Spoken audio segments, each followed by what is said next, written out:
So I plugged a smart plug that tracks power into my server's plug. Why would you do that to yourself?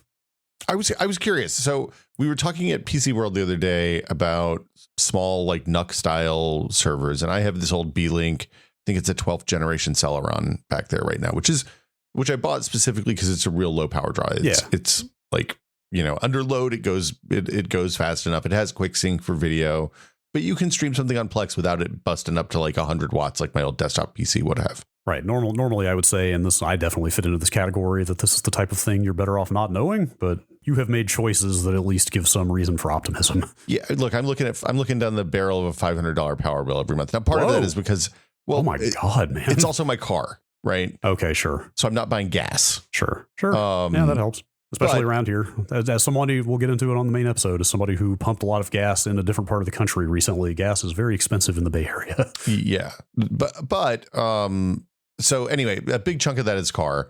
That's fine. I that's part of the deal. Still cheaper than gas. But I plugged in the two smart plugs, and unfortunately I didn't have enough unused ones. So I stole them from like the Christmas tree plug and one of the holiday lights that we put in the front windows of the house plugs, and didn't really think about the downstream consequences of that when the server turned off midway through a movie.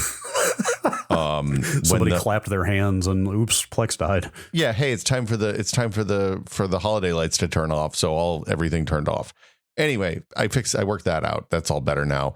But it's been interesting because I was running it versus a 14th gen Intel MSI box to see like what the idle draw was on these things. And that 12th gen Celeron is the king. That MSI box is a little bit more powerful. It has a lot more cores, but it still is like 7-8 watts constant idle draw.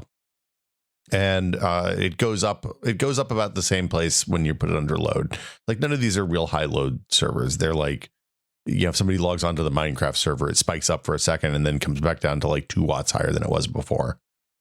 But it's kind of interesting because I have this dashboard in Home Assistant that I can look at that shows me how much power the server is consuming at any moment now, which is kind of fun. So like here, I'll share my screen so you can see what I'm talking about.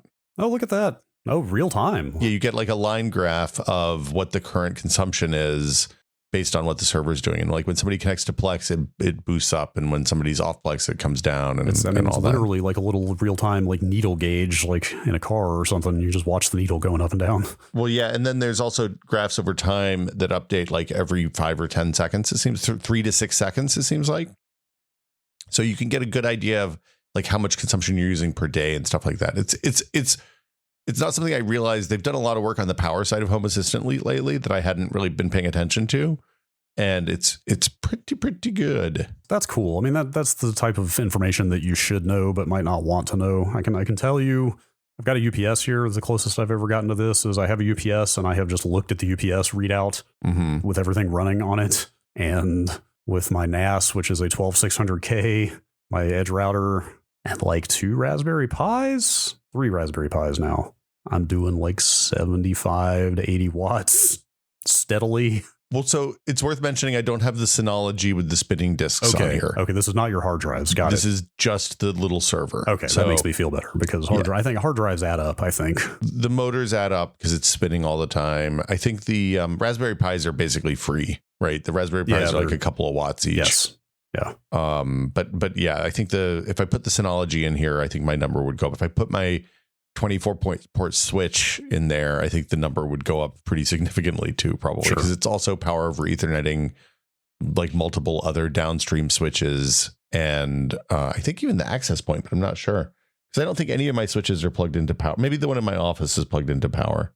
The rest of them are just powered over Ethernet. Sure. My frame of reference for like excessive wattage still goes back to the what did I get yelled at for leaving lights on about scale from back in the day, and I just think like, okay, that's just like 160 watt light bulb and a little bit extra, right? How bad could it be? Except, Brad, now your 60 watt light bulb pulls like 3 watts, and the bulbs are nothing, and even the RGB bulbs are nothing. It's the future. Because I could just hear the voice now. Brad, turn off that damn server.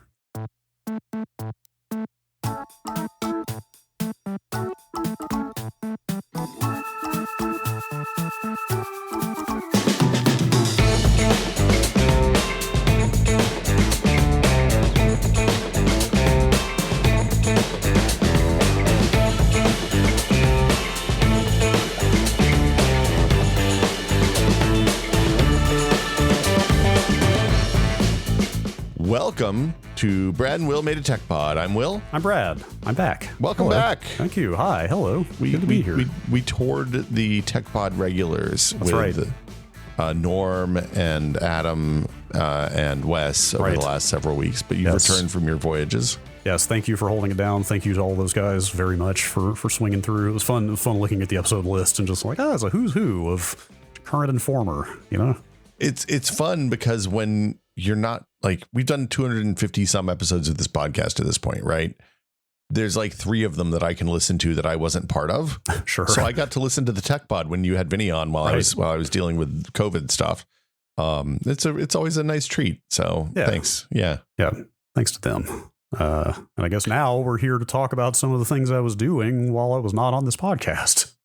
Yeah, I am wildly curious. So we talked years and years ago after the California wildfires about like getting a preparation kit for disaster preparedness kit together. And we did that based on like the California, I think there's a 72-hour California website that's like, hey, here's what you need to survive for the 72 hours after a disaster before you'll start seeing help from the outside. You should assume that you're going to need to be relatively self-sufficient for up to 72 hours.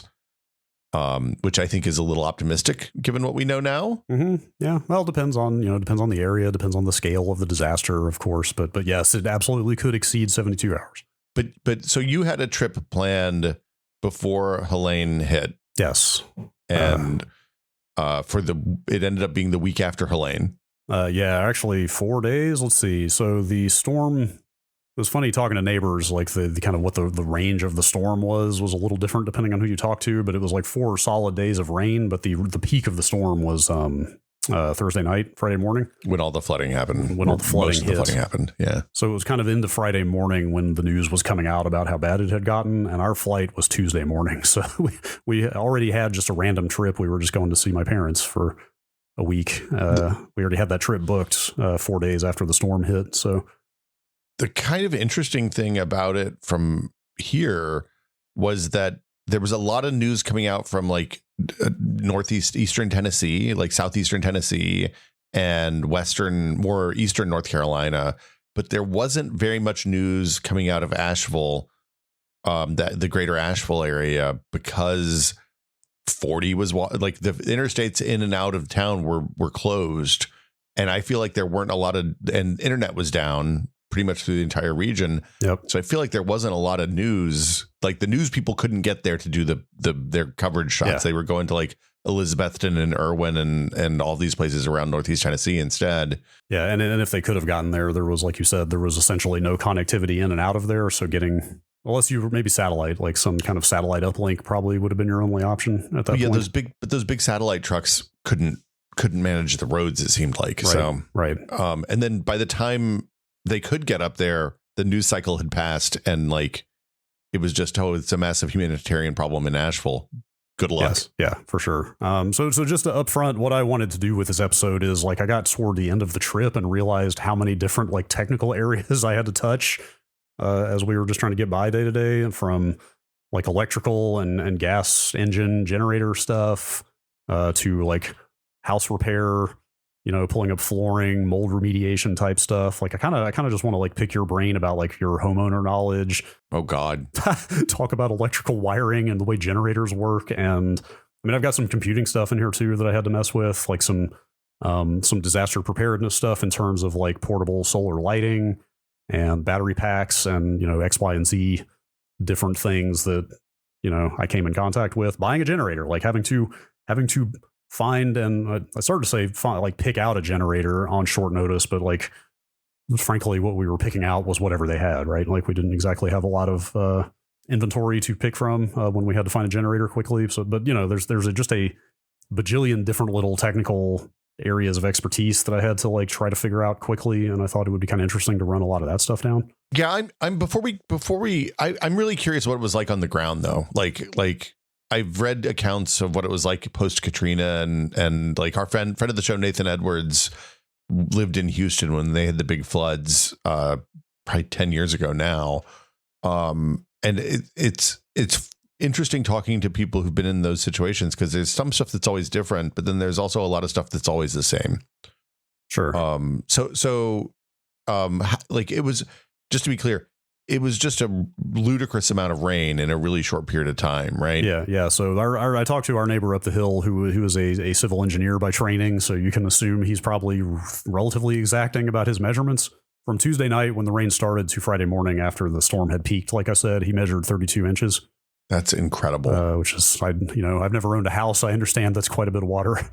We've had, so when we've had big coastal storms here, like sometimes we'll see an inch or two an hour. And that's a lot. When our crawl space flooded on New Year's a few years ago, I can't remember exactly how much it was, but it was fractions of 32 inches over a 72-hour period. Sure. Yes, it was a substantial amount of water got dumped. My understanding, I didn't get to spend a lot of time looking at kind of like the postmortem on the storm behavior, but it sounds like it migrated up from the Gulf Coast through the southeast, and then it just kind of parked itself over the western North Carolina, eastern Tennessee area for a while. Yeah, it seems like it came up. It carried a bunch of water up through, because like it went through Atlanta and Georgia and a little bit of South Carolina, and didn't do a whole lot of, like, it was a bad storm, but it wasn't like apocalyptic like this. Yeah. And then it seems like once it hit the mountains, it didn't have enough juice to get over the mountains, so it just dumped all the water it was still carrying. And my understanding, I'm not a meteorologist, but my understanding is that because the air was warmer and because the Gulf is warmer, you're getting more water in these storms now than you have in the past, which is why you're seeing so much more rain out of them. Which seems like it's going to be a significant problem to deal with in years to come for that area. The whole southeast, I mean, the whole I think for everybody, prone, or even like hurricanes go all the way up the coast now, like you've got hurricanes hitting New York these days.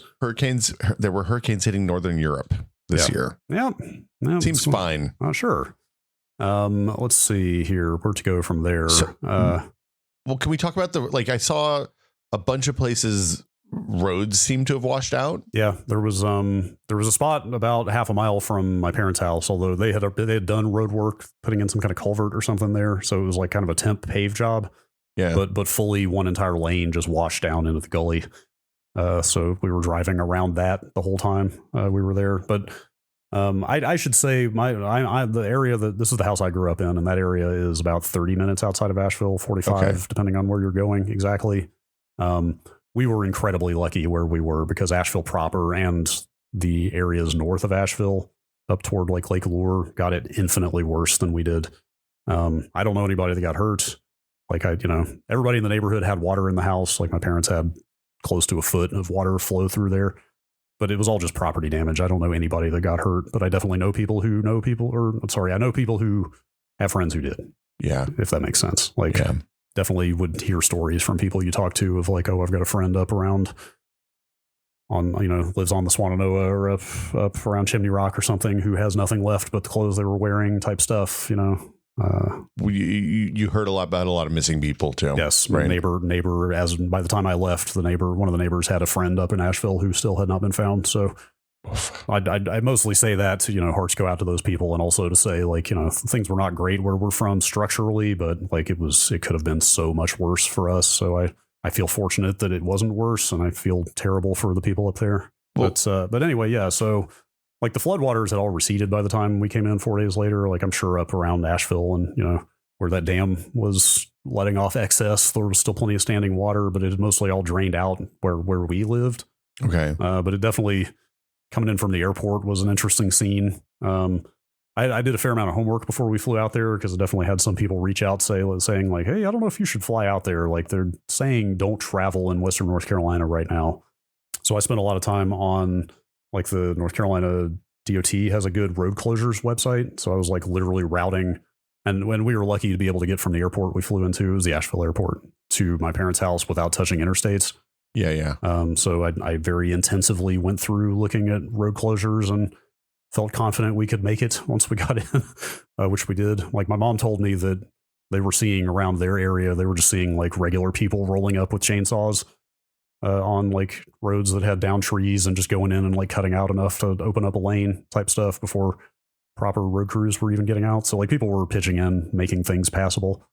So we got there. The flight in was fine. Like we get there, and of course there are like military helicopters idling on the tarmac. There's like big supply trucks going back and forth. Probably the craziest thing getting in was phones had mostly been working the first 2-3 days after the storm.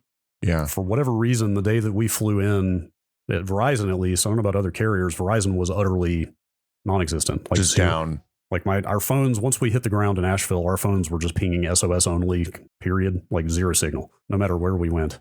The thing that happened when we had the power outages for like 7 days here is that the towers were good for 48 hours, maybe 30, maybe a little bit longer.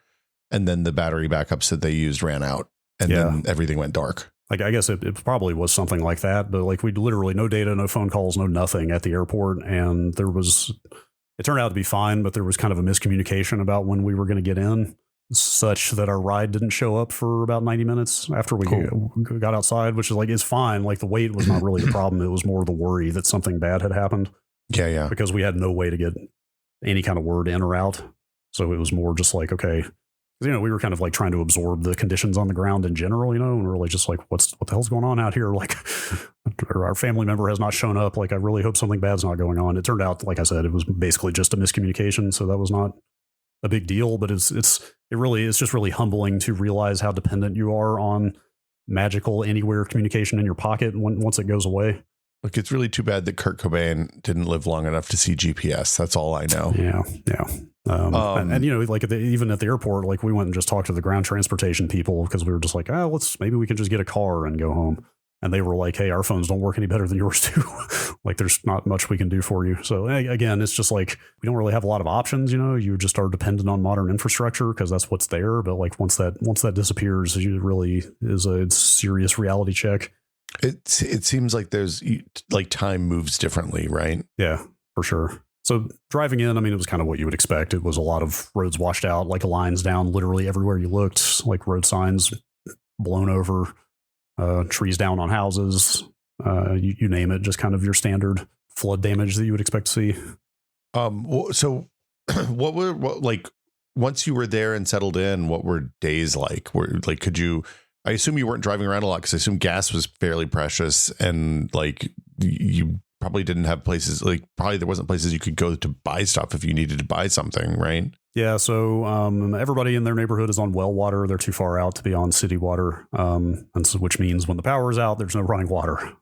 So before we got there was one neighbor that had a generator who had been running it every afternoon and letting neighbors who did not have power come and fill up a bunch of, like 5-gallon. Oh, that's beautiful. Containers. So yeah, I mean, there was a tremendous amount of just like neighbors pulling together, mutual aid, community helping itself type, you know what I mean? Generally over the course of this whole thing. But so like everybody was kind of getting water where they could, so they could flush toilets and stuff like that.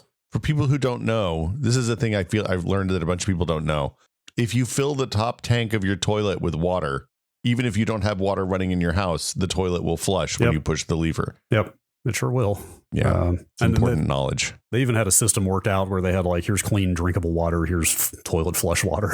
Oh, that's awesome. Because these containers we're using, we're not clean enough to want to drink out of, but we can still use the flush toilet type stuff. It's fun watching like people's ingenuity come into effect when stuff like this is going on. But did you have to boil the well water, or yes, that was a topic of frequent debate around there because there was a boil order on for city water. Yeah. And it was kind of, like I said, most of the neighbors around and us we all kind of assumed that doesn't apply to well water because you would assume the reservoirs typically are deep enough to not be affected by what's going on with groundwater, but maybe that's naive. Well, I mean, I would think so, but like if your wellhead floods, then you can get flood water into the head of the well, which would be bad. Yeah. That's the thing, I guess it depends on where the well is being fed from.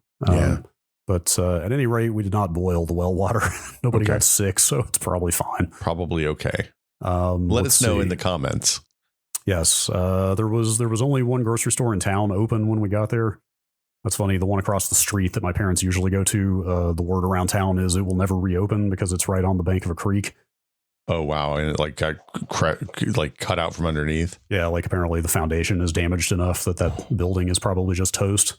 That led to an interesting situation where all of their prescriptions are at the pharmacy in that grocery store, which is permanently closed. And so No way to call the doctor, huh? So we managed to get a call into the doctor's office for the prescription we needed, but the doctor was not there. Like, of course. Thankfully, that turned out to be a kind of less essential medication. Like the important ones were stocked at home, so that was fine. But we just kind of could not get that prescription filled for like a week and a half. Kind of makes me think I should start keeping paper versions of the prescriptions just in case. That was exactly what happened. That was one of the like endless tasks that came up, and this is a little bit technical, I guess. Was like, okay, we got no power. We barely have any phone signal to speak of at all. Like the data barely works. Of course, the internet is out.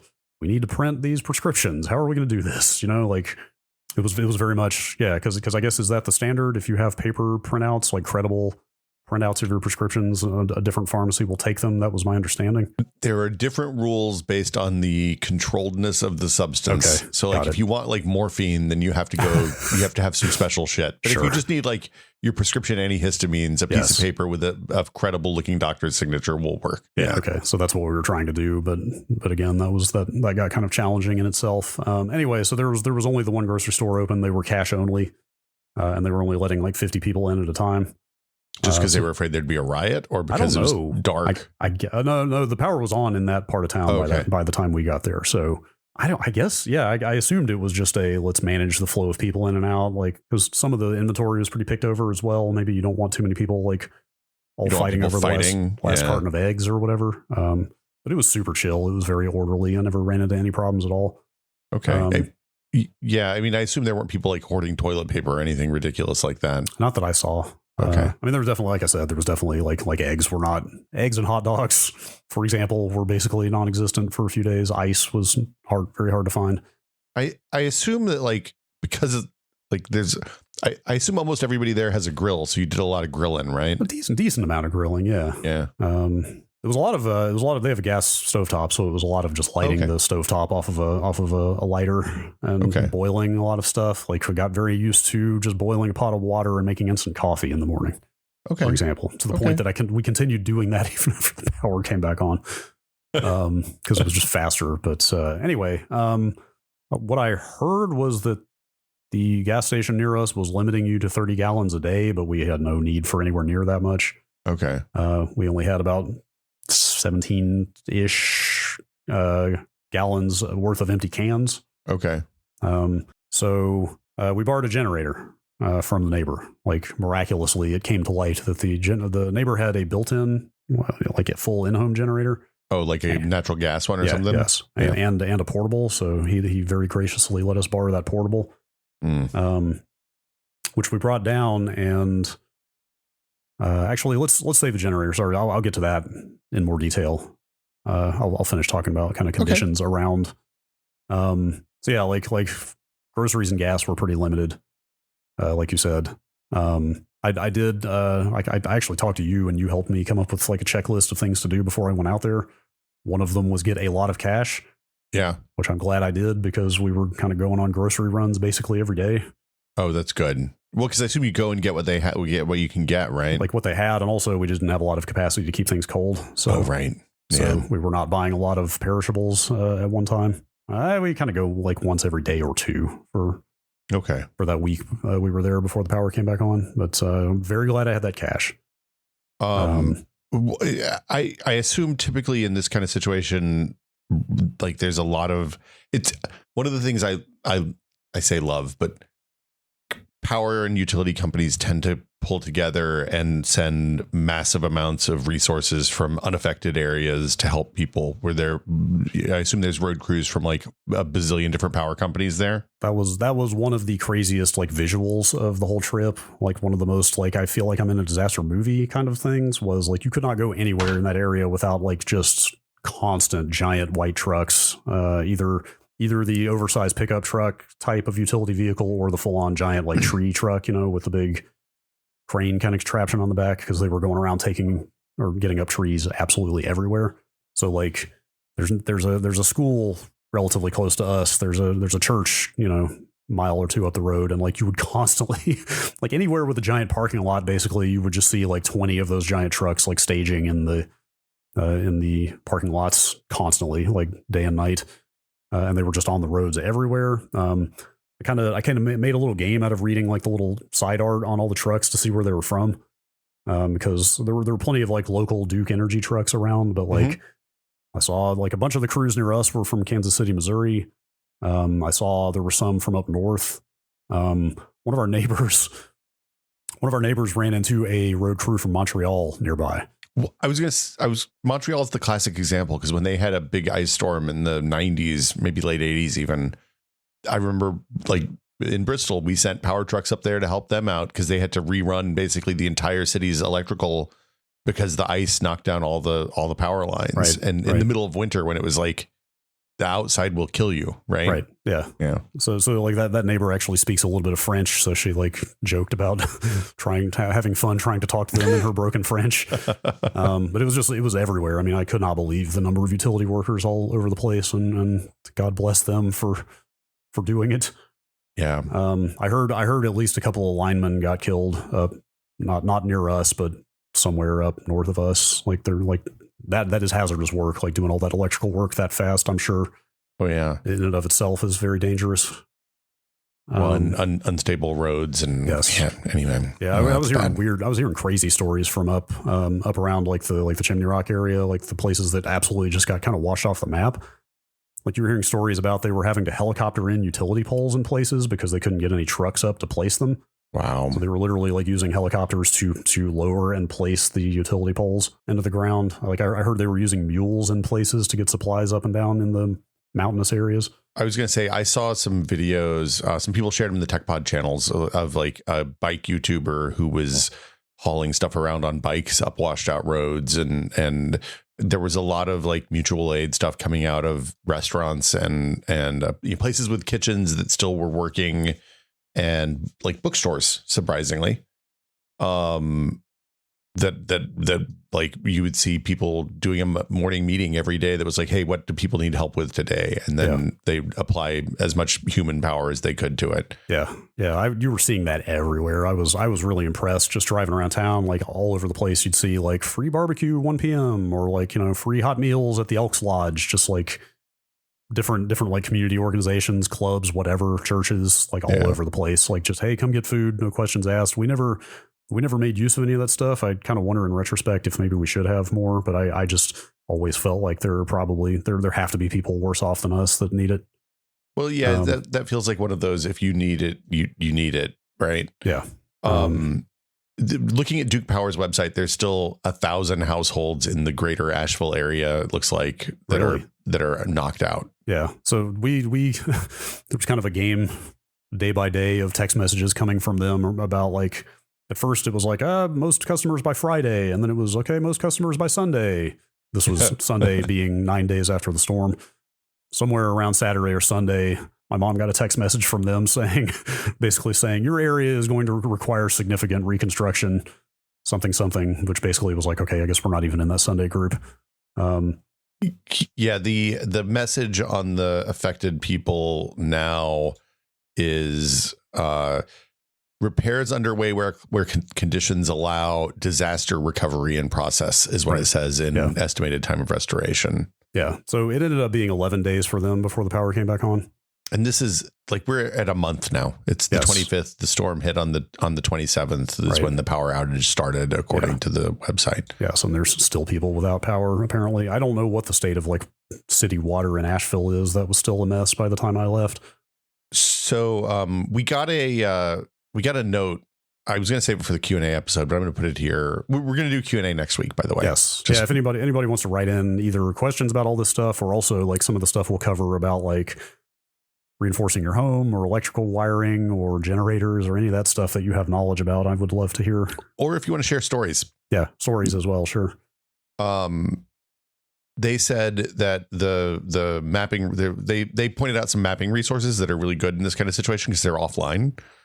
Organic Maps is an app that is basically OpenStreetMap, but it's 100% offline, so you can download whatever segments you want in advance. And then openinframap.org and the U.S. Energy Mapping System both give complementary tools for figuring out where your power is coming from and what the state of the grid is beyond what the power company is telling you. That's super useful to know because I definitely got hit by that when we went out. I used to live there, but it's been 25 years. I don't remember everything. And yeah, Google Maps, not very reliable in a situation where the cellular data is not great. I did try to use the Google Maps feature to download kind of pre-cache the area data. Yeah. Which I had mixed results with. It seemed like it worked for a while, but at some point it was trying to hit the cell network again. Cellmapper.net is the other thing that they recommended, which tells you where the cell towers are. Oh, wow. So interesting. And this is Thomas sent this in. Okay. So thanks, Thomas. Yeah, that's cool. Let's see. Yeah, I guess just quick stats. So the power was out for 11 days. It was just about 14, like Oof. one magically about just about exactly 2 weeks after the storm hit. One day we got up and the phones just were working again. They have the old POTS lines? No. I mean, like cell phones. Just the cell phones, just like data kind of worked off and on through that time, but it was very much like I have to go stand outside to actually make anything load. Was it like you'll get a text message or something? Like you can get text messages kind of? Or, text messages would come through here and there, but it was very spotty. Like you'd get a lot of messages failing to send and stuff like that. But like loading web pages was very difficult, for example. That was the thing about Twitter in the early days, was that because you could use 40404 to send a message to Twitter or get messages from Twitter, you could actually get, like, it was a really shockingly good distribution method for broad emergency comms for places that didn't have like text messaging infrastructure set up like the power company. But that's gone now. Yeah, that was something I thought about constantly. So, like I had my phone on low battery mode, like constantly, my iPhone, which the way they handle things is kind of annoying because you can't turn that on permanently. Basically, when you charge the phone back up to what they consider a sufficient level, they will just turn low battery mode off. Yep. And you have to keep going in and turning it back on again. But that was getting me through an entire day with like very little battery loss. Yeah. But it does make you think about how much just like invisible metadata is going out along with messages these days. How much, like just from a sheer bytes perspective, how much data needs to go through just to send a simple message these days, you know? And in a situation like this where the throughput is incredibly constrained, like it does kind of get a little frustrating when you think about like your Twitter example, you know, it's like that's probably a few hundred bytes at most to send a message, right? Yeah, it's a few hundred a couple of kilobytes probably, yeah. So like having the amount of overhead that goes along with modern communication that suddenly you can't turn off in a situation where you wish you could is kind of frustrating. But let's see. That's pretty much it. Like the internet, it was over 2 weeks before the cable internet came back up, and that was super spotty for another 4 or 5 days after that. Oof. Kind of just coming up and going down over and over. Like there were times when it was speed testing at less than a megabit per second, which meant basically nothing was working. Wow. Stuff like that. So, but those are just kind of the stats on how long stuff took to come back. So, Brad, what about this experience has changed your disaster preparedness plan for living in San Francisco? Here, I don't know. I mean, earthquakes are the biggest danger here, and those are very sporadic, but it sure does make me want to keep some water around, which is the recommendation. I was going to say the water is a big thing. We have Vinny actually recommended years ago. I think I went camping with him once and he had this thing. It's like a big canvas, like a sack that you can fill with water, and then you hang it up in a tree or on a post or something, and it gravity feeds through a filter. Interesting. And you can just drain it out the bottom. Oh. And it's good for, I don't know if it's good for like flood. Like I probably wouldn't drink flood water through it, but I've definitely drunk water from a lake through it before. Oh, wow. Interesting. And it's the same kind of filtering you get with like a life straw or something like that, but you can actually get a substantial amount of water with it. Yeah. Definitely keeping water around is the big one. And obviously that's easier if you're in a bigger place, like in an apartment. It's tough to keep what's the recommendation is like X number of gallons a day per person. 1 gallon per person per plus day. More. That's just for drinking and like washing and making food. Right. So it's obviously tough to keep a lot of water around in a smaller place, but the thing that hit me, you know, I grew up there with a well, so, you know, and the power went out a lot from ice storms and you know, thunderstorms and all kinds of stuff. But we were used to not having running water on a well there. The thing I never considered is, you know, this was bad enough to disrupt, for example, Asheville city water dramatically. Like there were places that just didn't have water. And then when they did have it, like I said, the boil order was still on after I left. Well, the last thing I saw is that the boil order is going to be on indefinitely because the water treatment plant got really jacked up. Right. So even if you're on city water, which does work when the power is out, like your water supply might still be severely compromised if things are bad enough. So even even then, having some potable water around is a must. I've this is the thing I've talked to Vinny about in the past, but I've been thinking about like having a rain barrel just to have toilet flushing water. Yeah. Yep. The big, like, do you think people are going to sign up for solar and batteries at this point? I don't know. I've definitely seen more people online talking about like Vinny advocates for Jackery is one company that does like kind of big whole home battery backup contraptions, and you can get solar cells that attach to those to charge them throughout the day. Like that, we'll get to it in a minute. You know, I messed with generators enough during this trip to think that might be a nice clean alternative to generators. I don't know how fast those solar cells charge. So if you want to do a whole house worth of electricity, you need quite a few of them, right? Yeah. Like my house is 1,000 square feet. Doing the math on how much power we use every day, I could cover I could get enough power out of a significant percentage of our roof, plus some batteries in the garage to basically run indefinitely, assuming that there's assuming a tree doesn't fall on the house and break the panels, right? Sure. That portable battery backup that he was talking about, apparently you can like daisy chain more solar cells onto those, so you can buy extras to make it charge faster, which is cool. So you like fill your backyard with them, and then So like I said, I talked to you before I left about just like, hey, what are some things I haven't thought of that I should bring? You recommended these little solar powered LED lanterns that are getting pretty popular. The brand I bought was Luminade. That's just the one that came up when I searched. Yeah, I first got these years and years ago when we bought the house, and I was like, we need to have a way to have light if the power goes out. And there was a company called D-Light that did a thing where it was like a Tom's situation where they would make for every light you bought from them, they would put 2 into like places in the global south where they were using kerosene lanterns and stuff that were burning down houses. Sure. And yeah, it's basically just like a little solar cell. It's waterproof. You put an LED in the bottom, and then there's like a plastic cup basically that diffuses the light out of the LED and a little battery. And it's enough to get 14 hours of light on a day's charge. So these were clutch. I bought Luminade is the brand if you want to go look at the ones I got. But I bought 2 of the smaller ones and 1 of the bigger ones. And the thing about these is that they are basically inflatable. Oh yeah. So they compress or flatten down into basically like a 1-inch thickness little square. And then you kind of inflate them at night when you want to use them. And it's like 2 puffs, right? Right. Or actually the bigger, nicer one I got, which was like $100. Like you actually didn't even have to inflate it. You just twist it and it would kind of expand on its own. It's kind of hard to explain, but it was really cool.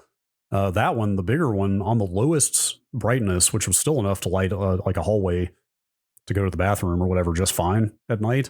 It actually had like 100 hours of runtime. It had like way brighter modes that were just like, 3 hours or 12 hours, but the lowest mode, it would run for like from 4 or 5 days on a single full charge. They will not charge all the way via solar. Like there's not enough time in the day to fully charge them, but they will still give you, I think, most of a night's runtime on the lowest setting if you leave them out all day. So the ones that we got are the D.Light ones, and they have inflatables and then canister ones. It turns out if you have a way to put them up above you, it's not as bright as like a Coleman lantern with the wicks, but they're infinite, right? Yeah. Like the benefit is that they're infinite, and these you can charge off of USB to get them primed up if you need to. Yeah, and in fact, the bigger one of these I bought had USB out, like charging ports for your phone. Oh, that's nice. I mean, I don't know how much charge you would get off of just a solar charge, but it did have that option, which is cool.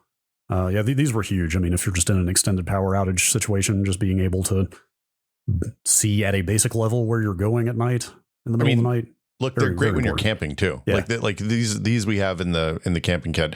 I have one of the inflatable ones, a little one that I just when I used to backpack, I would hang on the back of the backpack during the day when I was walking, and then it would be charged up at night, and I would have camp light when I was making dinner and stuff like that, which was really nice. Yeah. I got a couple of the, I mean, everybody knows about these, just a couple of Anker 20,000 milliamp hour battery packs.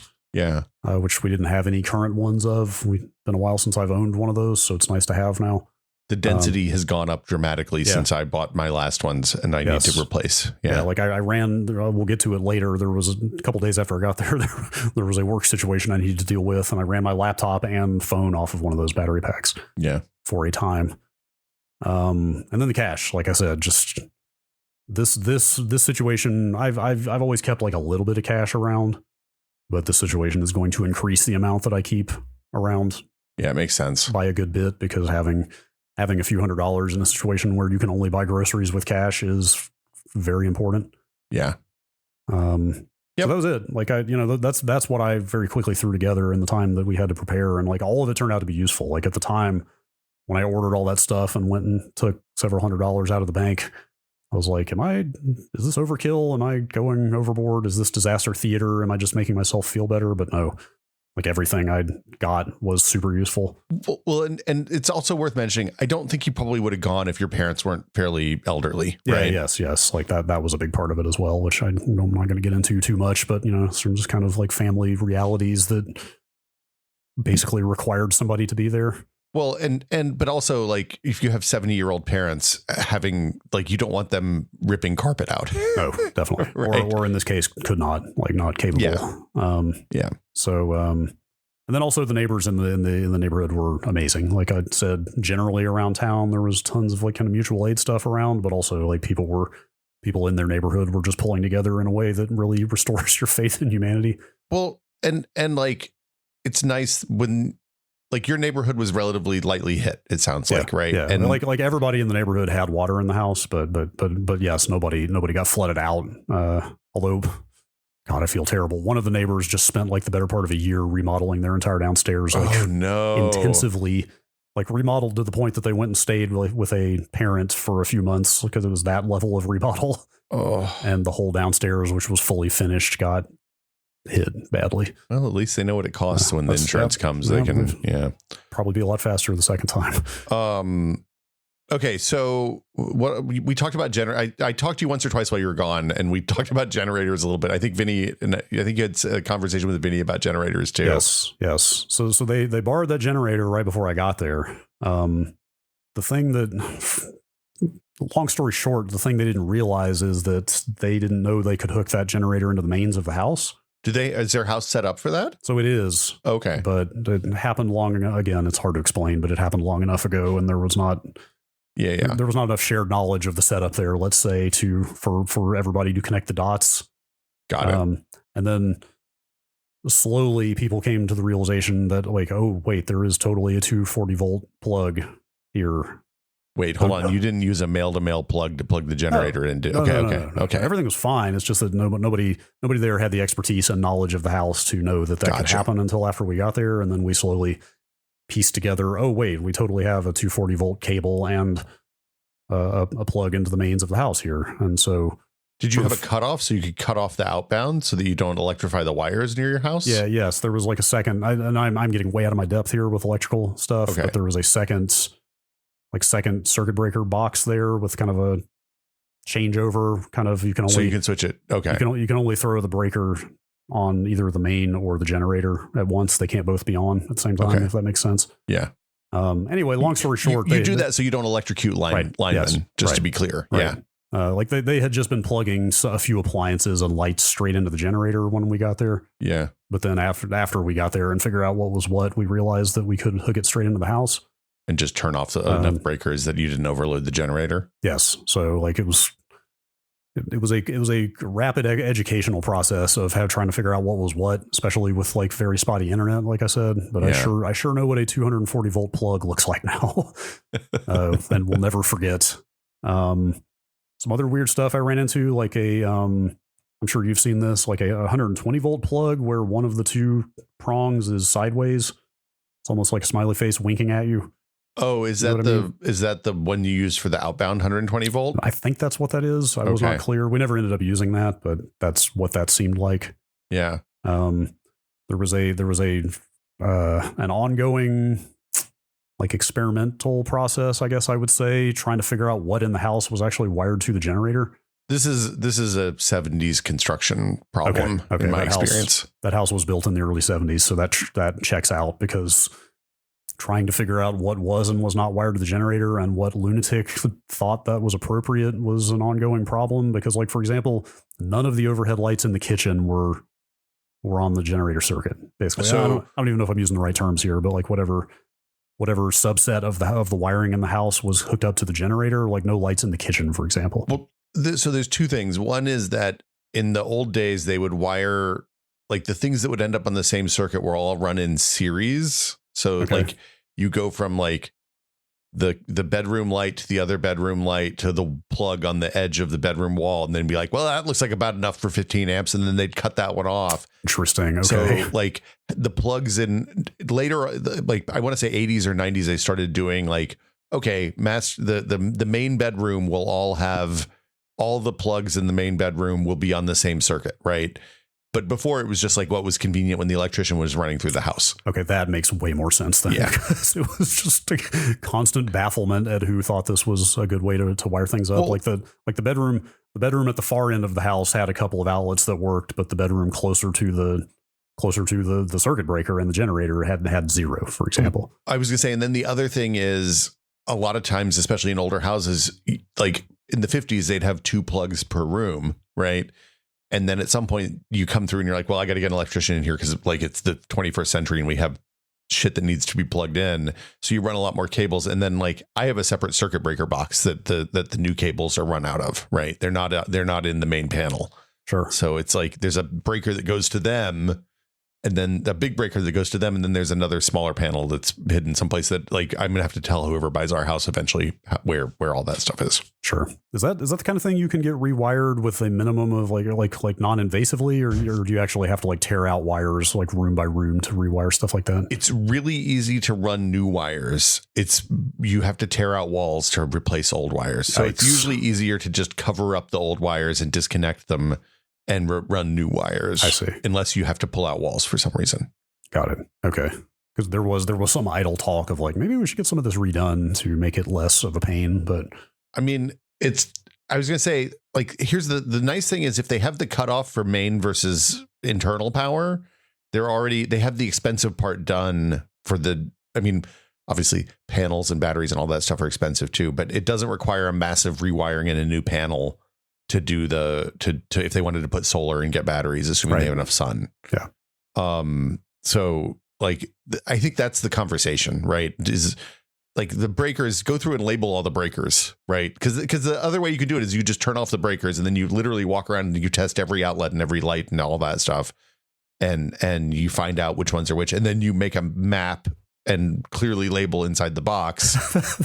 That is the work that had not been done because only a small handful of the breakers were labeled in the box and nobody had mapped out what was what in the house. So it was kind of complicated. Look, my breaker box has dishwasher ? Next to 3 different breakers. Yep. So it's about stuff like that. In fact, I've got some pictures of it here. I'm going to share my screen with you real quick so we can talk about some visual aids here. I've got a picture of one of the old breakers here. You can That's see. a breaker box. Okay. Some of them have been written over and scribbled out multiple times. Yeah. So you have multiple breaker boxes. That's always exciting. So this is the one that got added in the like late 90s, around 2000, after enough power outages made people sick of things. So this was the 240 volt plug that was discovered, and it was like, oh wait, we can just run this generator straight into the house rather than just plugging some lights and appliances straight into it. I like that the notes are written in pencil, it looks like, on the metal. Uh-huh. That's a lasting plan. They sure are. And it's good that the breaker box was installed upside down. It doesn't matter. Yeah. But also all the, okay. Yep. Anyway. So what happened with the whole generator situation is that the neighbor who let us borrow that loaner, his in-home natural gas one started leaking oil pretty substantially. Oh boy. So he came down a few days later saying, I might need that one back soon. So we kind of had to drop everything and go out and find our own. I'm impressed you were able to find one. So am I. It blew my mind. And at the time I was like, oh, maybe are they just like airlifting these things in? Like, I can't believe we found some. Yeah, I guess they were, but like I saw videos of people dropping generators from Chinooks to people up in valleys that had their roads washed out and were going to be without power for weeks.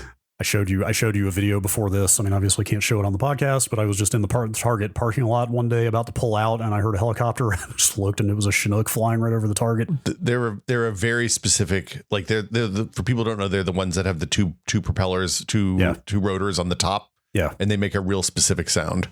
They sure do. They fly over my house sometimes on the coast. So. Sure. So anyway, like I said, we barely had internet, but I kind of slogged through that to try to check websites for local places. So there's a Lowe's and a Home Depot fairly close, and shockingly, they actually had generators in stock. So wow. So we basically just zipped over there in the pickup truck and bought a Generac that day.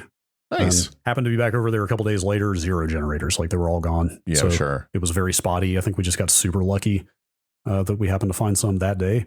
The Home Depot guy told me that Home Depot had sold something like 20,000 generators in the area in the last week. I bet they were shifting stock as fast as they could from other stores, right? Yes. They also had a big sign up that said no open box generators, returns accepted, no exceptions. Well, so now your folks have a generator just in case. Yes. So, I mean, that's a whole thing. Like, man, we were having to go buy gas every day or two. Yeah. How much gas does a generator use? Did you run it around the clock? No, definitely. Absolutely not. We were trying to be pretty conservative, especially on the neighbor's loaner. But even after we got our own, we were trying to be pretty judicious about it. I mean, like I said, there were a lot of things I had to learn about generators, like continuous wattage versus peak wattage, and like how much gas do they burn at sort of idle or at low minimum draw. Like, do they have a minimum output? It sounds like they do. They're always going to burn and output a floor, even if you're not pulling that current from it, right? Well, I mean, like presumably you have the fridge on the circuit that's covered, so like you're always running at least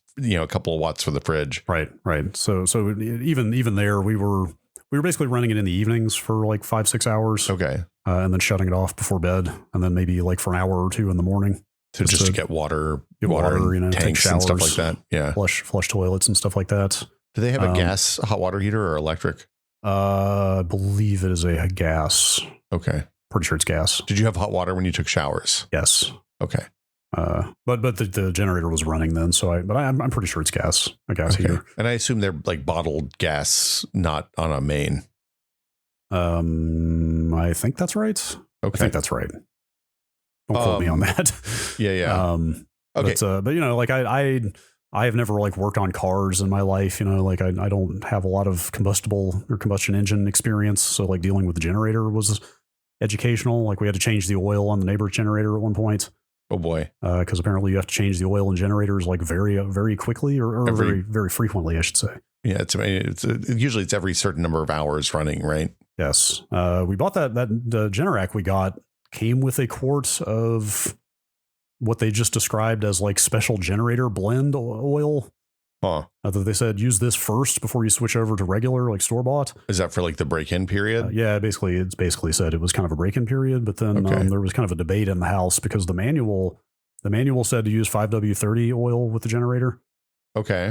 They had like a little temperature chart, and they basically said don't use 10W30 unless it's like 40 degrees Fahrenheit or below outside. Oh, so there's a viscosity thing, probably. I guess that's what it is. That's weird, though. There was some skepticism from some old timers around about 5W30 is a pretty light oil. Well, but that's what the manual said, so that's what we got. Yeah, you'd assume that. I'd assume that once it's, I guess it's just during the warm up while it's warming, it matters. Yeah, maybe so. Yeah, I just went by the book on that, but I mean, I guess we don't need to get into like chokes and all kinds of parts of. Look, it's just all the fun of a gas lawnmower with something that runs and makes your refrigerator work. Yep. And then once the power came back on, I found a lot of conflicting opinions out there about how you should like store a generator and keep it primed and ready for use. Yeah, did you drain the gas and all that? Unfortunately, I did not have time. It turned into a mad scramble before we left, mostly working on the basement, trying to get things ready for remediators to come in. Yeah. So unfortunately, did not have time to deal with that. But like, I or other family are going to be back there again soon enough to deal with it. I would. My assumption would be that you put like worst case you put gas stabilizer in, but best case you probably drain the gas. Yeah. And like, does it have a coolant loop? It has to, right? Or is it air cooled? I'm not the person to ask about that. Well, because like on most gas engines, like a boat or a like motorcycle or whatever, sorry, not a motorcycle, a lawnmower, you winterize to if it has coolant, so the coolant doesn't freeze and crack the block, right? Sure. So I saw some people were saying like, oh, you should crank it and run it once a month. That seems like a pain in the ass. Yeah, yes, I agree. But then other people were like, drain it. Other people were like, no, let it run down until until it stops. Until the gas is gone. Yeah.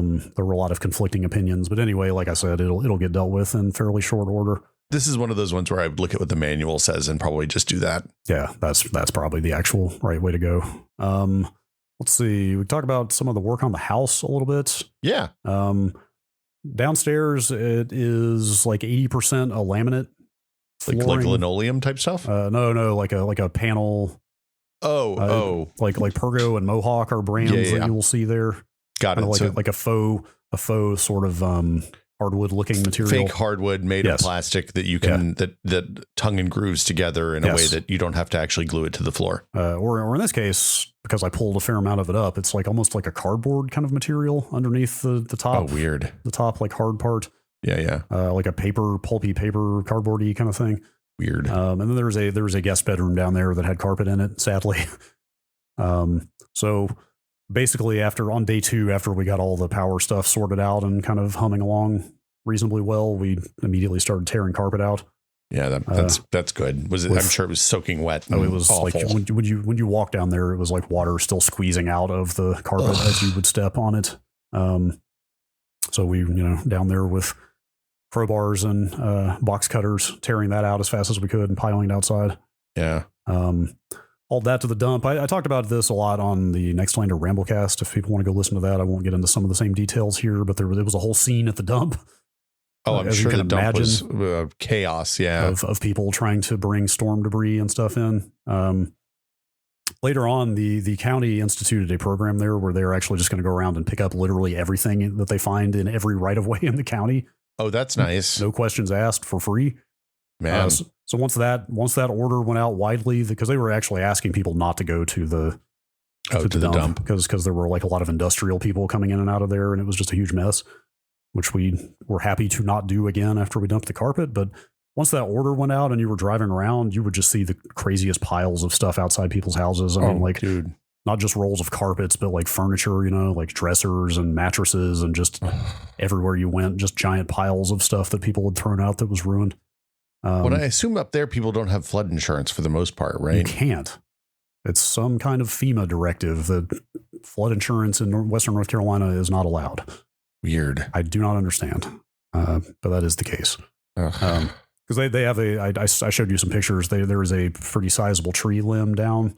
Yeah, I saw on the house, which, as far as I know, is still there because good luck getting tree people out.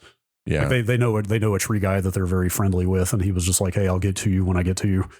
Like, I mean, that's how it kind of works, right? Well, the next thing that'll happen is the roofers will come, right? When there was a big hailstorm in Knoxville when I lived there, and for the people, like a double-digit percentage of all the homes in the area got their roofs destroyed. Yeah, and then like a month later, a bazillion roofers came in from all over the Southeast, and like it was like people were back in business by the next winter. Yeah. Which was nice. Yeah, they'll get there. And they had a guy they know who's kind of a former roof guy who's a friend, came by and looked and said he doesn't think it's going to leak. So hopefully it'll be fine until it gets fixed. Yeah, hopefully they can get it done before winter, though. Yes. Anyway, so yeah, we got the carpet out of there as fast as we could. There was just too much stuff everywhere, too much, like the entire contents of the guest bedroom had to be loaded out into the main area with the laminate. Yeah. For example, so there was just too much furniture everywhere. And also we were trying our best to dry out a lot of our stuff that got wet. Yeah. Which turned out to mostly be my stuff, sadly. So we could not pull up that much of the laminate while I was there just because there was too much stuff on it everywhere. Yeah. So I assume you had to tear out all the walls too, up to whatever the floodwater mark was. So none of that has happened yet, but yes, that is coming. Okay. Like I said, we couldn't even get all the flooring out. It was very much, while I was there, it was very much, let's get rid of a bunch of stuff. Let's figure out what's ruined. A fair amount of non-ruined stuff also got rid of because it turns out an event like this is a good occasion to just be like, you know what? We don't need a lot of this stuff. Like, it's time to simplify. So yeah, a lot of while I was there was sifting through stuff, drying stuff out, consolidating, I bought a ton of plastic bins to consolidate a bunch of stuff into. So we kind of reduced the footprint of the clutter and the belongings down there quite a bit. Wait, did the duck make the cut, Brad? The duck's still up on the china cabinet. Oh, okay. I mean, it's like, I don't believe in divine intervention, but like the stuff that got spared down there is almost hard not to think about something like that, because like like a lot of my stuff, like I said, got wet, but it's mostly all like video game memorabilia, and like some of it's of some historical value, but like the true family heirlooms, there were multiple cases of like 80-year-old photos, you know, like my grandparents' photos, like correspondence from almost, you know, from 80 plus years ago, like multiple cases of like water is standing on top of the chest that this stuff is in and none of it got wet. Like it's crazy. Wow. How lucky I feel about stuff like that. But anyway, yeah, it was a lot of going through stuff down there. By the time the power came back on, like I said, it was 11 days and it was also like 80 degrees and muggy the entire time. So it was incredibly dank down there. It did not smell good. Yeah, no, I can only imagine. And like, I'm sure that there's no like industrial dehumidifiers and like big fans and all that stuff. Definitely not. In fact, but my mom had read that in a mold situation like this, it's actually bad to run fans because it can spread spores around. That makes sense. But basically, and there's only a door and 2 small windows on that basement. So it was basically like this kind of muggy late summer weather. And the basement soaked, and basically just having the windows and door open to try to air it out. And that was it for 11 days, which really sucked. When the power finally came back on, they have 3 decent standing dehumidifiers down there because it's just a damp basement generally. Yeah. And so I was on like empty dehumidifier duty, basically 24/7. Love that. And I could not tell you how much water came out of the air down there. I would guess it was at least 10 gallons a day coming out of those things because I had a big 5-gallon bucket that was basically all 3 dehumidifiers added up to just about that whole 5-gallon bucket when I emptied them when they were full. And I was easily emptying that thing twice a day plus, you know, like twice a day and into the night, you know, like the overnight would add another one. I mean, it was just dozens of gallons of water that came out of the air down there. That was fun. And it's, and it's like, it's in the walls, it's in the, it's everywhere. Yeah. Yeah. Like when we pulled up the laminate, it was under the laminate, you know, like it was just water all over the place. So let's see. So I guess, I assume they'll have the remediation people come when they get to them. Yeah. So they finally had their first meeting like 3 days ago with the guy that's coming in to do both the flooring and remediation stuff.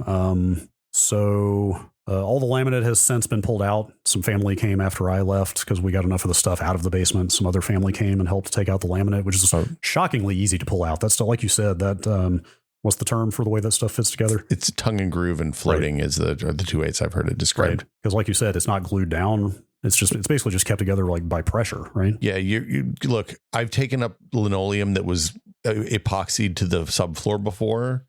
And that was maybe one of the worst house repair jobs I've ever done. I don't know. I think if I had to do that again, I would just cut up the subfloor and put new subfloor in, honestly. Right.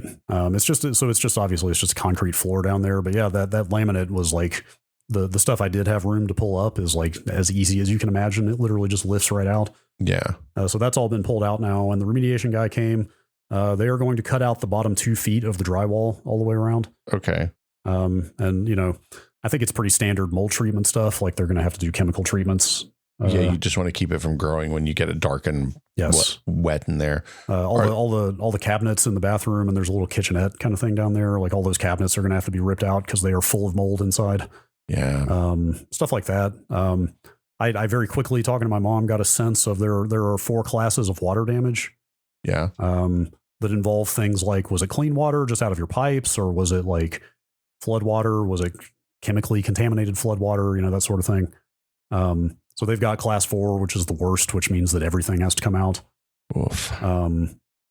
They have like sheet vinyl flooring in the bathroom, which looks just fine, and we just assumed would be fine to stay. But this guy said that even vinyl like that has to come out in a class 4 because water can get underneath it into the concrete, and you can get mold growing in the concrete. So I assume that they're going to have, like, when the remediation people come, they're going to set up like the big heavy duty industrial dehumidifiers for like a period of time. I guess so. I don't know, because so even running those 3 dehumidifiers all day long, it was still sitting at like 70% humidity down there for like a week. But it turned a corner like kind of overnight one day, about a week after the power came back on, where all of a sudden they were actually reading more like 45, 50. Oh. So I think most of the standing moisture just got kind of pulled out eventually from me running those for so long. I wouldn't be shocked if they still do some industrial dehumidifying or something down there. Yeah. There's been some loose talk about what to put back in there. Definitely no more carpet going in down there. Yeah. As you can imagine. The initial plan was, it sounded like just to put some basic vinyl down, like was in the bathroom, because the assumption was that would be resilient to any future flooding. But what this remediation guy has said, like I said, like that bathroom, that sheet in the bathroom has to come out anyway. Yeah. So he said in a bad enough flood, you're going to have to take all the flooring out no matter what it is. You should just do painted concrete then. I'm serious. Like they do. Really? Yeah, like it's a whole thing. They do like fancy looking finished concrete and it looks like wood. And now it still is hard like concrete and it's cold like concrete. So it's not like. Interesting. Yeah. I didn't know they did such a thing. Finished concrete. Wow. You might have to have like if the concrete's not smooth and shiny enough, it might not do it. Yeah. It's extremely not. But they're looking at, they have like vinyl plank now that is similar to that laminate that they had. Yeah. Which is like basic. It's kind of water resistant at a basic level. Like you can spill stuff on it and it's fine. Yeah. But apparently that's actually not really much more expensive than the sheet vinyl. And we'll get them similar kind of fake hardwood look from what they had. The Pergo, that's what the Pergo stuff has become now. Like it's all vinyl now. You just do long sheets of vinyl. Okay. Or of it's not vinyl, but it's like it's the same. It's like a manufactured fake hardwood. Right. Yeah. So basically the thought was this is not much more expensive than the sheet vinyl, and in a similar flood, it's all going to have to come up anyway. Yeah. So they might as well get the one that looks nicer. That's kind of it. And an electrician is going to need to come and replace all the electrical outlets as well, is what this guy has said. I mean, it makes sense. They're all working fine at the moment, but I'm not sure that's a good idea long term. Look, this is a electrical plugs cost $4. Yeah. So yeah, I think what he said was the wiring should be fine because the wiring is all insulated, but it's exposed at the outlets, so that's why the outlets need to come out. We had a very nice electrician from Hawaii wrote into the Next Lander podcast and basically told me exactly this, that like, hey, even if the outlets are working, they can have corrosion on them from the water, and it's not a good idea to use those long term. Yeah, makes sense. Yeah. You don't want weird shorts. Yes. I guess the last stuff I would talk about here is just there's some computing stuff and some things I found downstairs stuff to talk about. You gave me a hint of this before, but let's talk about the connectivity stuff first, I think, because like this sounds like an enormous pain in the ass. And if you had just called me and hooked me up with your landlord, I would have been happy to drive over there and like send you the file. I had a couple of family members admonish me for like, you know what, you should just ask for help more and not try to do everything yourselves. I mean, it's okay to ask for help. Yeah, I know. I really don't like burdening people. I mean, look, I have a family full of people who don't ever ask for help. So I understand there's a degree of self-reliance that is expected, but it's okay to need help. It is endemic rugged individualism. Yeah. In the area. This turned out to be, this was kind of a fun challenge because it really let me put my preparedness to the test on remote access to my stuff here. So a couple days after I got there, it turned out I had forgotten to upload one of my local podcast recordings for Nextlander.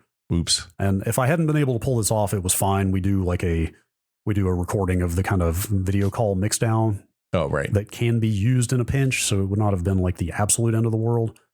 But it did turn into kind of a fun challenge of like, okay, I'm in an extremely, I'm in a very reduced capability here. Let's say power's out, internet is out, phones barely work. I don't even know if I can tether to this phone.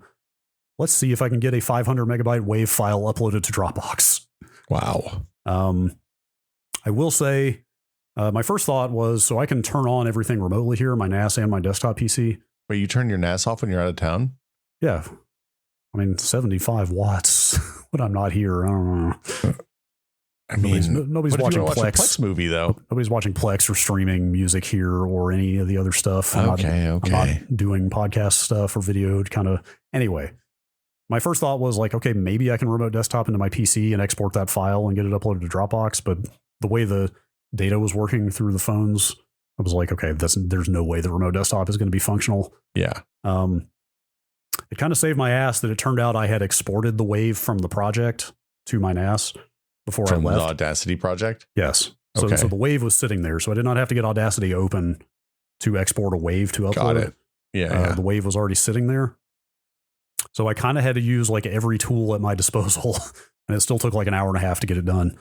But what I ended up doing because I realized I was like, oh wait, I can access my NAS and Dropbox and everything without remote desktop. I can do it all through like text-based tools that don't push a lot of data through. So I did manage to tether my laptop to my phone, turn on low data mode there as well to try to prevent any like background mail syncing or whatever. Okay. Clogging up the connection, wire guarded into my house, connected to the PiKVM, which lets me press the power button on the NAS essentially. Turned that on. Why are you shaking your head? Just, you could have had it could have already been on. That's one extra step. Man. I also, I've tried to set that thing up for Wake on LAN, but for some reason that's not working at the moment. I could have done that as well if you didn't have a PiKVM turned on. Yeah. But the PiKVM makes it a lot easier. Then I was able to SSH into the NAS. And because I've set up those rclone tools that hook up to things like Dropbox and OneDrive and Google Drive. So basically, anytime I log into my account on my NAS, it mounts all of my cloud storage buckets as just local directories. That's nice. So ultimately, I was able to SSH into the NAS and just basically issue a command to copy just a straight up CP, the WAV file over to Dropbox. In this case, it was Google Drive. But anyway, I was able to basically get the file where it needed to be for Alex to grab it and use it in his edit. You could have just sent me a login for your SSH and, anyway. I did run into SSH key problems that made me have to go in and mess with the SSHD configuration. So it would let me log in. But anyway, that's neither here nor there. Something is always going to break, though, even with all these tools set up. But it was kind of nice to be like, okay, even rclone, which sort of felt like a frivolous thing to set up, because how often are you going to need to access your Google Drive from a command line? I was like, oh, in this case, I'm actually extremely glad I had that. It's funny you say that because I haven't bothered to set that up specifically because of that. But it's often a thing where I'm like, man, it'd be really nice to just be able to copy this into my Dropbox. So good to know. Yeah, it was cool. Some real MacGyver shit there, Brad. Yes, it definitely was. It was satisfying. It felt like, you know what, I did all that work for a reason. Okay, so let's get to this sad part of the show, I guess. Yeah, I mean, and again, I really want to stress, like, this is sad is an extremely relative term here. Like, I'm kind of bummed that I lost some stuff from my early time in the game industry, but sometimes it's freeing. Pretty small price to pay. Well, yeah. Some of the stuff is stuff that I would have maybe considered donating to the Video Game History Foundation at some point. Oh, well, that sucks. Now it's ruined. So it just happened to turn out we were storing everything down there in cardboard boxes because my mom worked in education and had a ton of paper boxes from over the years. Yeah. The types of boxes that just printer paper comes in. Yeah, of course. Everything was in cardboard boxes. It just so happened that most of the stuff along the floor was mine. Oh. So quite a few of my boxes of stuff got wet, which is a real bummer. A lot of it was just like old video game and computer magazines, which I think like basically every magazine on the planet has been scanned and PDF'd at this point, right?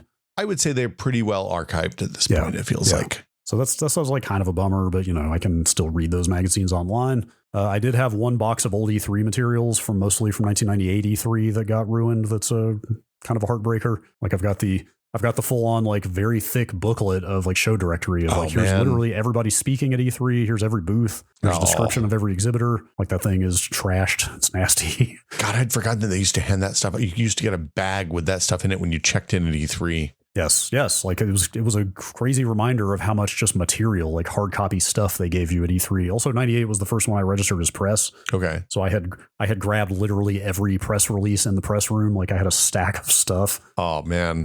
Some of which is like, it's still legible. Like it's definitely water damaged, but a lot of it is probably still could be scanned if there's a need for that kind of stuff. Like I've got Nintendo's entire 1998 like thick E3 packet of like 50 press releases for Ocarina of Time and the Game Boy Camera and a bunch of Pokemon stuff. Like, and that hopefully that stuff is still usable. Wow. Lots of stuff like that. A lot of random stuff. I found apparently I requested a packet of information from Number 9 somewhere around 95, 96. The hey, we make bad video cards people. Yes. Number 9, the company that named all their video cards after Beatles songs. And that seemed like it was going to be legally actionable. I've got, and it's still fairly legible. Some of it, I definitely got acquainted with which types of print paper stick together and ruin themselves when you separate them and which don't. If that makes sense. So a lot of the stuff that would get stuck together when I'd pull the pages apart, it just pulled all the print off and ruined the coating. Yeah. And some of that Number 9 stuff is messed up. Anyway, there's just a ton of weird like marketing materials and so forth. I've got pictures of some of the stuff I could be showing you. I also just found a lot of stuff that didn't get ruined, but like I said, because I was going through and throwing so much stuff out and categorizing and everything, I just found a lot of random stuff generally. Brad, yes. there's a bullet point here that says found some printouts of Usenet posts circa 1996. Oh, I've got them. Here's why did you print Usenet posts, dude? Because it was the 90s, man. Sometimes you wanted to be able to take it with you. Look, this is I guess sometimes you had a take so nuclear hot that you were like, I'm going to save this one. Well, no, it was informational stuff like the one you can see here from sai.lang.japan, which is the quick and dirty guide to Japanese grammar. Oh, so it's like reference material is what I had printed out. Here you can see, here's my nicely stapled Slackware documentation from the late 90s. What is this Microsoft? Oh, dude! Congratulations on downloading Internet Explorer 3.0. Sorry, yes, I debated whether to even talk about that. There's no way we're not talking about this. I don't know if I registered for this or what. I have a T-shirt. I think I've maybe put a picture of that T-shirt on Twitter before. This is like they mailed this to you. Yes, I don't know if I registered or if they just had my information somehow. And I basically downloaded Internet Explorer 3.0 like at the midnight launch because of course I did.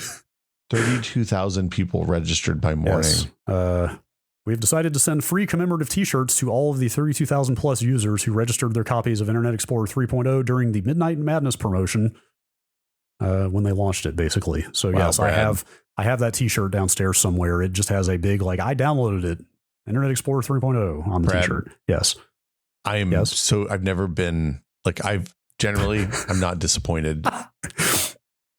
But downloading Internet Explorer 3.0 on launch day, this is a badge of shame, my friend. And registering it. Going out of my way to register it before 6 a.m. the following morning. Also, just so people know, the counterpoint to this is the Slackware, is the how to get Linux documentation. You took pictures of both of these things side by side. From around, I just found them in the same box together. I mean, they may be a couple of years apart. My recollection of messing with Slackware was probably around 1998 or so. I don't feel good about this. When did IE3 come out? 96, probably. Oh, that sounds right. I mean, look, browsers, you were using Netscape 2 back then, new browsers were a thing.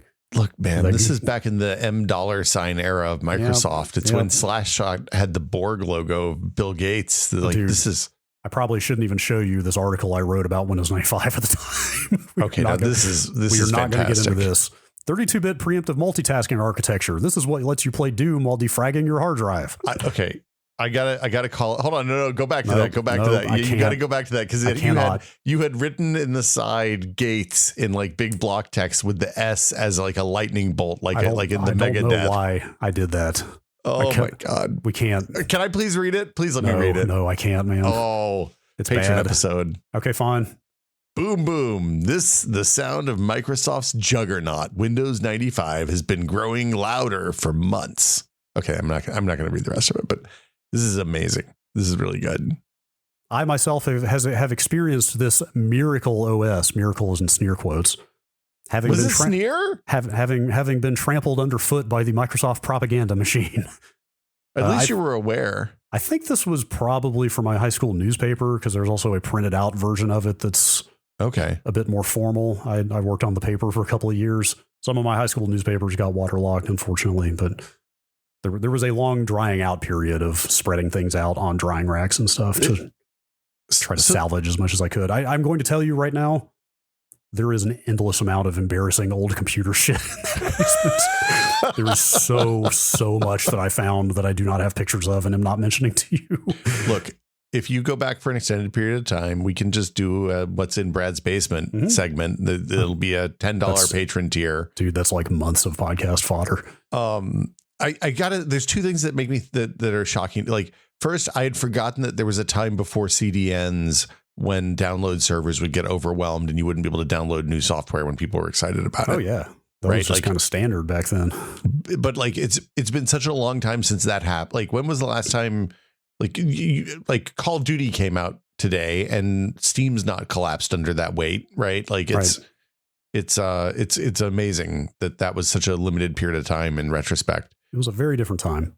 And then the other thing is the idea that Microsoft would send out T-shirts to 32,000 people for registering their browser. Just the amount of money they were spending on browser stuff is incredible to me. Oh, absolutely. Anyway. And I've got one of those 32,000 shirts, and I'm just going to, because I'm already all the way down the road of debasing myself here for your amusement. What else you got? I'm just going to tell you that t-shirt, pretty rough shape, which means that I wore it a lot. I mean, look, you not everyone would have the rocks to wear a t-shirt that shows their support for the faceless multinational corporation standing up against the underdog Mark Andreessen. It was a different time. Netscape Navigator. God, dude, don't even get me started about it. Remember that like Time magazine cover of Mark Andreessen barefoot? Look, there've been a lot of barefoot tech geniuses on the cover of Time magazine. We don't need to walk down that path. The Mark Andreessen villain arc is really something to reckon with. Yeah. At least I was Linux curious at the time. Yeah, I was not fully in the tank for Microsoft. You were in there. Yes. Anyway, maybe someday if and when I have more ready access to the archives down there, maybe we'll go through some more of this material. What about you said there's hardware down there we've talked about a little bit before. I on the subject, I think we'll wrap up here pretty quick, but on the subject of feeling fortunate about what did and didn't get wet, not a single piece of electronics got wet. Oh, that's nice. And granted, if something's not plugged in, I think probably some amount of electronics can withstand some amount of water. Yeah, you want to wash them off with rubbing alcohol, right? High percentage rubbing alcohol to get to keep them from corroding. Right, but if some stuff had gotten wet, that wouldn't necessarily mean it was dead. But at any rate, nothing. Basically, it was basically just paper. Like pretty much everything I had get wet was almost all just paper. Well, that's good, I guess. So there actually was one still fully built computer down there. It was the one I had built, the last one I had built for my parents before they were like, we're just gonna get laptops. And miraculously, that case had zero water in it, even though it was sitting on the floor. Or I think it was on the floor. I'm not sure where it was actually, but weird. Somehow it did not get water in it. That is it's an 8-bit KX7, I believe, in that machine. Okay. Which probably is some kind of mid-period Athlon, like a Thunderbird. Would have been like a Thunderbird 1.2 gigahertz is probably what's in there. Huh. Some kind of red ATI card. They were all red then, weren't they? Yeah, they were. Most of them, yeah. So that is a functional computer, presumably. I mean, at least it didn't get wet. It may just be old and might not boot anyway. But look, next time you go back, you should just build one of these and plug it in and see how it goes. So like I said, as I was cleaning up and consolidating and binning things, I found a ton of other hardware scattered through different boxes. I found 2 more 8-bit boards down there, a BH6 and a KT7. BH6 is one of the great Socket 7 boards. Yes, absolutely. Some of the stuff was from my old builds, and some of it was hand-me-downs because I lived with a roommate for quite a while around this time who would just give me his old stuff when he was upgrading. Okay. So I've got quite a bit of extra hardware, some of which I've never used down there. So there's that full KX7 machine. There's a BH6 and a KT7 motherboards. I found a Pentium 2, but I've never used it. Yeah, so loose Pentium 2, but I never had a Pentium 2. I just had a Celeron, so I think that was one of my roommates. Okay. I also found my loose Celeron 300A. Oh man, was it a chip or a slot one? It's a slot. Okay. Also found that boxed sealed 300A as well. I found my Voodoo 1. Okay. Which was an Orchid card. Orchid Righteous nice 3D, one. I believe. Well, no, the Canopus with the extra 2 megabytes of RAM was the nice one. I felt like the Diamond one was the low end, the Orchid one was the mid tier, and the Canopus was the high end. But I think they were. I don't know if that's true. I think they were all the same, other than that Canopus one. Pretty much, yeah. I found the TNT one that I had for a while that was made by STB. Okay. I found a Voodoo 3, which I had to Google Lens to figure out what it was because I saw a 3DFX logo on there. That was definitely my roommate's because I've never had a Voodoo 3. That was an okay card. I never had any Voodoo card past the Voodoo 1. Oh. I also found my Asus GeForce 256 SDR. Oh, man. So there's a pretty good assortment of CPUs and video cards down there. I think that was one of the first video cards I reviewed for Maximum PC. Was the Asus DDR GeForce. This was the SDR one. It was SDR, rather. Sadly. Because I needed a card badly. So yeah, and I also found tons. I found 2 different modems, a LAN card, an old video capture card that was definitely not mine. But I think I could probably get 3 working retro PCs together out of the stuff I found down there. Time to have a LAN party down there. Get fire up Doom or Duke Nukem and let her rip. Assuming all that stuff works once I get it put together. But the nice thing about ATX, we kind of lament the fact that ATX is a 30-year-old standard at this point. It's a fairly common topic over on the Full Nerd. Yes. But I guess the nice thing about that is I could buy like new ATX power supplies and cases for this stuff, right? And it should just work. That's assuming they have the 24 pin with the breakaway, because it's probably a 16 pin or 20 pin connector for the power. I'll have to look into that. But like worst case, you can get in there with a pair of snips and make it happen. Sure. Anyway, it was nice to find all that hardware and know that it still might work. Kind of incredible that I'm glad it wasn't too much of a disaster. Yeah. But none of that stuff was in static bags, so I don't know. I don't know how functional it is. Those circuits are big enough that it's not static is not that much of a problem. Yeah, you're probably right. Anyway, Brad, I'm glad you're back. I'm glad everybody is for the most part, it's just property damage. Yeah, totally. I mostly just wanted to do this episode because there were so many sort of technical subjects that I rubbed up against as we were doing this. Well, and I think it's worth talking about this stuff because it's good. Like, hopefully this will light the fires under some people who haven't done their preparedness stuff, right? I think that's that kind of the real lesson, because you've had people in that area for a long time going like, oh, we're like kind of immune to climate change here. We don't really have a lot of natural disasters of note. Like I have an acquaintance who works in that space who, when I asked them 10 years ago where you should move if you wanted to be unaffected by climate change, they were like, well, like Western North Carolina, pretty good. Yeah. Vermont, inland Vermont, pretty good. Like up in the mountains, Eastern Colorado, all these places. I was like, oh yeah, okay, no, nothing's safe. It's all. Yeah, that seems to be the lesson. Just on the subject of disaster preparedness, I think that's the lesson out of this, is that nowhere is immune. It's all the same climate emergency. Yes, no matter where you live, it pays to be at least prepared at a basic level, because you never know what might happen. So well, and I mean, there was a lot of kind of misinformation about like what's going on in North Carolina with the FEMA stuff. It's been in the news. We don't need to recap, but so that's the type of stuff I had no idea about until I got back out here, basically, because I wasn't really able to follow news and social media much there. But yeah, hearing that there was like, man, that stuff makes me so mad. I don't know if I want to get into it. Yeah, because like the people, the thing. When you talk to people who are on the ground in this kind of a climate, this kind of an emergency, generally the vibe is that everybody pulls together. Yeah, totally.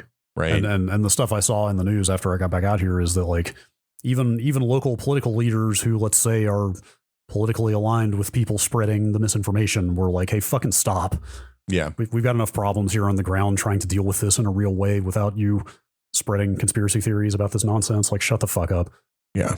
Yeah, get out of the way so that people can do their work. Yes.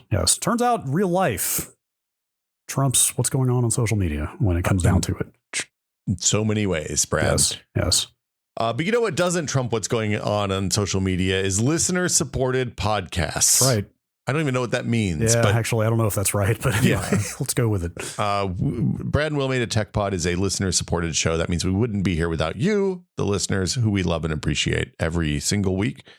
If you want to find out how you can support the show, you can go to patreon.com/techpod. Again, that's patreon.com/techpod, where for $5 a month, you get access to the Patreon, the TechPod Discord, which is like, look, sharing interesting things, sharing topics, talking about problems. We were talking about the Arrow Lake launch, which, just so people know, we're going to do a big, like, what's going on with CPU episode once the X3D embargoes lift in I don't know when that is exactly, but it's soon. Yeah, I really want to hear about all the CPU, like a lot going on with CPUs lately. Yeah, well, we've had new launches from AMD, Intel hit like earlier this week for people who are listening, and then the X3D, the gamer focused AMD CPUs, will land later this month or next month, I guess. But yeah, we appreciate everybody who supports the show, and you can go to patreon.com/techpod. You can get access to the TechPod Discord. You can get access to the patron exclusive episode. I think the last month's patron exclusive episode was us talking about you getting ready to go on this trip. Mm-hmm. So like that and this will bookend nicely if you're interested in that. Yep. Yeah, we appreciate all of our patrons, but we especially appreciate our executive producer and associate producer tier patrons. So on the executive producer front, thanks to Andrew Solosky, Bunny Fiend, David Allen, James Kamek, Jordan Lippett, Twinkle Twinkie, and Pantheon, makers of the HS3 high-speed 3D printer. At the end of the month, we give an extra special shout out to our associate producer tier patrons, including Alejandro Navarro, Andre M. Burke, Andrew Dicey Shouldice, Arthur Geese, Ben Tallman, Brutal Kerfluffle, Eric Klein, Felix Kramer, Graham Banks, Jad Rita, Just Associate Wedge, Matt Walker, parentheses Walkman 8080, close parentheses, Mike Etheridge, Nathan Phelps, Sanchit Kumar, Steve Lynn, Thomas Shea, and Tom Hilton. Thank you all so much. We appreciate you all. Yes, we sure do. And I guess that'll do it for us this week. We will have a Patreon episode up soon, but we will see you all next week with another episode of the Tech Pod. That's right, Q&A. Yeah, send questions, techpod@content.town. It's where the questions get turned into answers. Mm-hmm. Or the question seeking answers channel on the Discord. Both work. See y'all next time. Bye.